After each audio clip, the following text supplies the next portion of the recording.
Hi, I'm the friendly neighborhood INDA-man, and in this video, I'm going to show you how to clone repositories using git clone.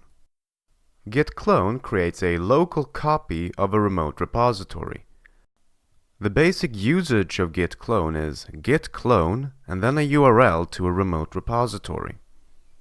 Let's head over to KDH GitHub and grab one of those URLs. To find your INDA repos, you go to Your Profile and then check under Organizations.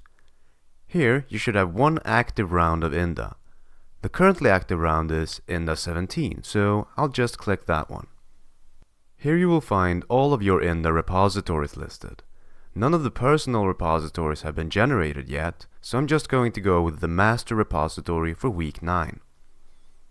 To clone this repository, I need the SSH URL, so I click Clone or Download and copy the SSH URL to the clipboard. Make sure that it is the SSH URL you copy and not the HTTPS URL.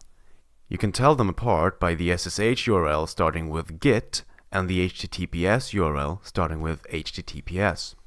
Now we can head back to the terminal, type git clone and then paste in the SSH URL.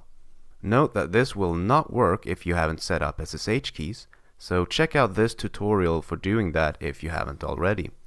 Now let's get back to the actual cloning here.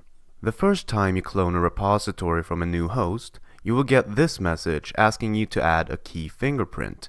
This is a fingerprint that identifies the host and is a security measure for someone hijacking your connection and getting your data.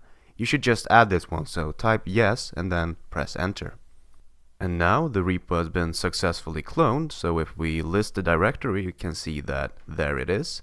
And that's really all there is to cloning new repos. So with that, I conclude this video, but make sure to check out the next video, which covers the rest of the basic git commands that you'll need to survive INDA.